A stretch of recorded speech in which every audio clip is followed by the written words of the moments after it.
My name is Eric Gaskell, and you're listening to the Distorted History Podcast. To speak the truth, the whole truth, frankly and boldly. I can give you merry tales and joyous laughter. Shameless, unreasoning, unjustified terror. A long struggle for freedom. It really is a revolution.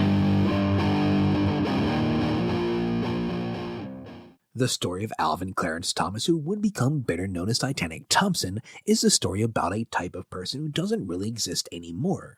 Traveling gamblers just don't and really can't exist in this day and age. Alvin/Titanic was a man who could travel from town to town making a living winning card and dice games and just generally tricking people into making bets that he knew he could win. Now, by the name Titanic alone, you can tell Alvin had begun to have a bit of a legend crafted around him, but not, mind you, so much of a legend that it got in the way of him taking advantage of unsuspecting marks. Indeed, once he started becoming a bit well known in a place, it was time for Titanic to move on to the next town, where people wouldn't be on their guard. It was for this exact reason why he and his friend Nick the Greek were looking to move on from California and had their sights set on New York City at the end of the last episode. A move that would see Titanic Thompson making a fair bit of money, but would also result in some serious consequences for himself and others. Yet, before I explain what I mean by that cryptic statement, first, like always, I want to give credit to my sources for this series, which are Kevin Cook's Titanic Thompson, the man who bet on everything, and Carlton Stoller's The Unsinkable Titanic Thompson. And like always, these and any additional sources that I use will be listed on this podcast Twitter page and Ko-fi page, links to which are in the description. And with all that being said, let's begin. To understand what's about to happen in our story, you have to realize that New York City in 1928, much like Chicago, was very much controlled by the mob. This is important because, in addition to bribing the cops and running the liquor trade in the city, as again we're knee-deep in prohibition at this point, they also had their fingers in the city's gambling rackets. Meaning that high-rolling gamblers like Nick the Greek and his friend Titanic Thomas, as he was still known, had to at least be comfortable dealing and rubbing elbows with known gangsters and mob bosses, especially if they wanted access to the big games in town. As covered last time, Nick and Titanic had already had dealings with the likes of Al Capone in Chicago, where the pair had first met.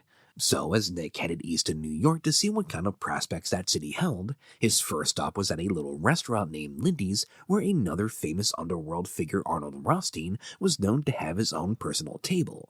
Now, Arnold Rothstein is perhaps most famous for being the money man behind the 1919 World Series controversy, where the Chicago White Sox were accused of throwing the series to ensure gamblers got a significant payday, with Rothstein personally making a purported $350,000 off the deal, an amount roughly equivalent to $11 million today, a claim to fame that led F. Scott Fitzgerald to use Rothstein as the inspiration for the character Meyer Wolfsheim in his novel The Great Gatsby, and a controversy that earned the team the name of the Black Sox. Now, Arnold Rothstein's rise to underworld fame would have been a surprise to anyone who knew his family, as Arnold certainly did not take after his fabric merchant father, who was popularly known as Abe the Just among his peers, due to his dedication to the Jewish faith and just generally being an upstanding citizen. As a result, Abe was deeply opposed to gambling. Yet for Arnold, his father's disapproval just made him want to engage in the legal activity all the more, resenting both his father and his older brother, who too was deeply religious, and who he was convinced his father loved far more. Arnold was determined to rebel. Plus, for Arnold, who saw his father as being hopelessly stuck in the past, gambling was in contrast modern and American. Arnold then would even go so far as to steal and pawn his father's gold pocket watch when he went to weekend prayers at the Jewish temple. Arnold would then gamble with the money he got from the watch, with his biggest bet being that he'd be able to win enough when all was said and done to have sufficient money to get the watch back and return it before his father got home.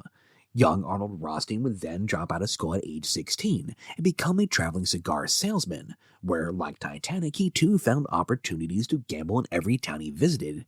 Indeed, much like our subject today, Rothstein then won way more than he lost, through a combination of his excellent mind for numbers and likely through one manner of cheating or another.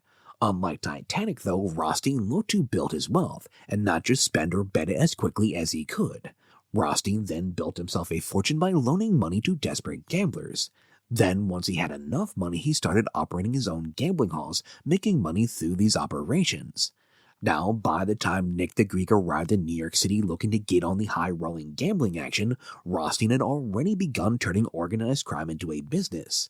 You see, Rothstein, who was a teetotaler himself, had been among the first in the country to recognize the opportunities that prohibition would mean to men like him, as he traveled overseas buying interest in distilleries and buying up their stock of various liquors that he planned to have smuggled into the U.S., where the sale of alcohol would soon be made illegal. It was here that Rothstein became a mentor of sorts to a number of young and up-and-coming underworld figures, like Meyer Lansky, Bugsy Siegel, Lucky Luciano, Dutch Schultz, Carlo Gambino, and Frank Costello. He partnered with these young men using their resources to smuggle and distribute his illegal liquors, all the while showing them how to handle their criminal activities like businessmen. In doing so, he made them all quite rich, because they were able to sell their smuggled booze at massively inflated prices to desperate customers who couldn't get a real drink anywhere else. For example, a barrel of beer that cost about $5 to make and transport was then sold at speakeasies for $35 each. As for Nick the Greek, the New York City that he found towards the end of 1927 was a veritable gambler's paradise. There were big money games everywhere. It was like anyone who had money was looking for anything to bet it on. Nick was no different, but he would soon discover that he was in over his head, as in about a month's time, Nick had lost pretty much all the money he had won during his stint in California, an amount estimated to be around $1 million. Now, reportedly, this wasn't just a result of a string of strikingly bad luck. Instead, you see, many of the games in New York City at the time were said to have been rigged and just waiting for some rich out-of-towner like Nick the Greek to stumble in and get cleaned out.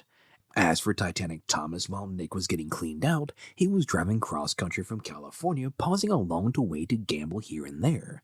As such, he had no idea of his friend's fate until he arrived and saw for himself the rigged nature of many of the games in town, which was when Titanic sought out a former Columbia University math professor named Pat McGalley, who he then paid to give him lessons on odds and probabilities in games like poker, craps, and other common games of chance, with an apparent special focus on counterintuitive probabilities.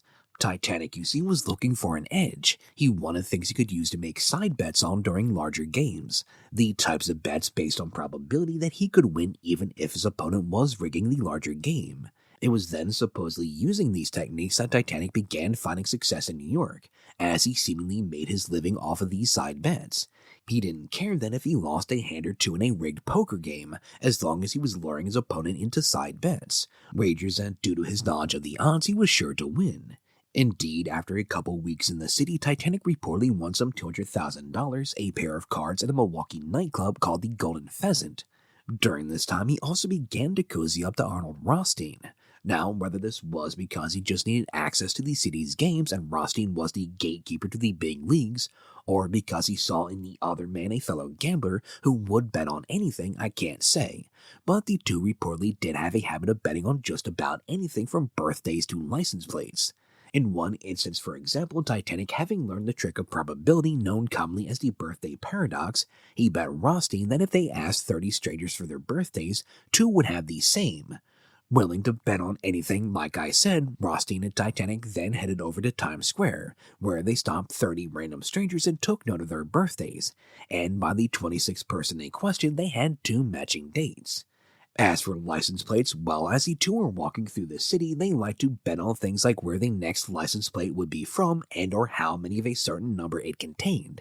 Again, they liked to bet on just about anything. Well, one day as they were playing this game on whether the next plate they would see would be from New York or New Jersey, Titanic reportedly raised the stakes by betting that not only would they see a New Jersey plate next, but one that contained 3 threes. Rothstein took the seemingly ridiculous bet and then lost when Titanic signaled a car whose driver he had met and paid off earlier. This driver pulled onto the road from where he had been parked and then proceeded to drive past a man with his New Jersey license plate containing 3 threes. Now, it's unclear whether or not Rothstein realized the trick that his companion had played on him, but he did not seem to begrudge his fellow gambler. Instead, if anything, he seemed to respect his tricks and cleverness. Indeed, Rothstein would even reportedly try his own hand at such trickery. This particular attempted trick would take place when Rothstein, Titanic, Nick, and some other gambling friends of theirs were riding a train down to a racetrack. as even though none of them had any luck in picking horses, or to be more exact, they had the same luck as anyone else, they just couldn't help themselves. In fact, these men seemed to lose more money betting on horses than on anything else, but they just kept doing it. None of them had ever found a reliable way to pick a winner or tilt the odds in their favor so they could pick the winner. Now, Titanic, who typically only gambled in situations where the odds were in his favor, was no different from the others in his failures at the racetrack. That being said, there would be one time when he thought he had the perfect scheme. Now, I'm unclear on whether this supposedly happened before or after his time in New York, but regardless, while visiting Tijuana, Titanic came across a horse named Nellie A. Now, Nellie regularly ran in the races there despite never winning. Basically, it seems that her owner, a wealthy businessman from Reno, Nevada, just liked to go to the track. So he simply paid the entrance fees for Nellie to race so he would have an excuse to go to Tijuana and watch the races. Knowing this, Titanic then approached the jockeys riding all the other horses in the race Nellie A was scheduled to take part in. The tall, thin gambler then offered the jockeys $500, $250 up front and $250 at the end of the race, provided that their horses didn't finish first. All but one agreed to this deal, but this one rider refusing to play ball was a threat to Titanic's carefully arranged plan to have a chance to bet on a sure winner who had extremely long odds against them finishing first.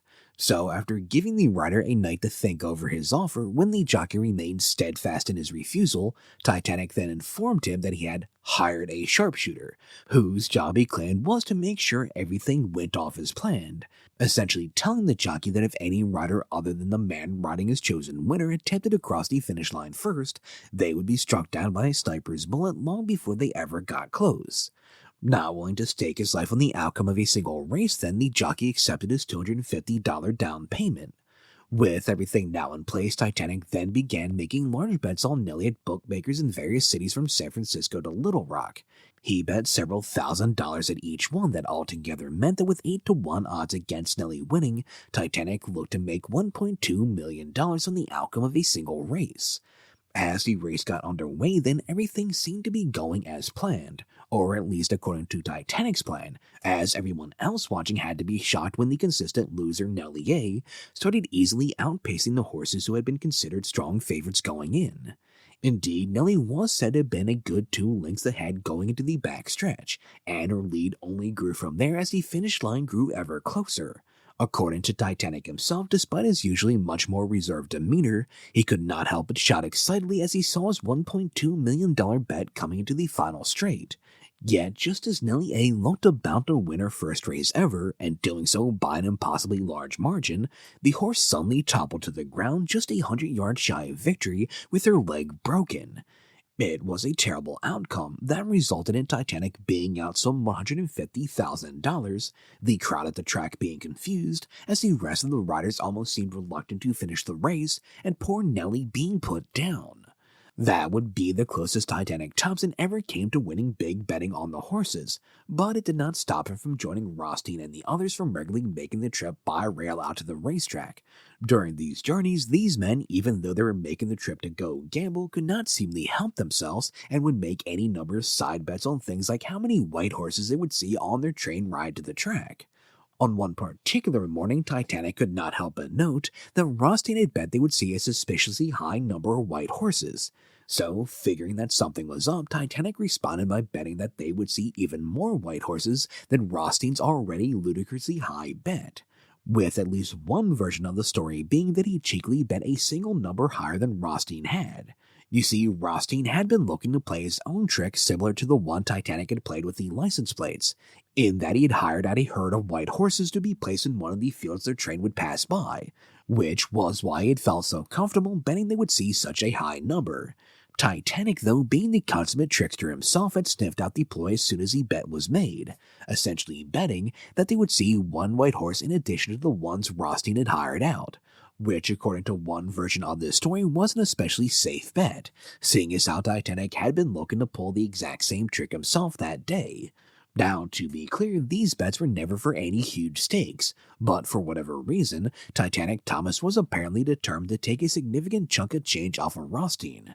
To that end, he put into motion a plan to cheat Rothstein on the 8th of September 1928, when he invited Rothstein to go play cards at a game that had been organized by bookie George "Hump" McManus, a well-connected Irishman whose one brother was a priest and the other was a detective for the NYPD. Now, even though McManus was the quote-unquote host of the game, it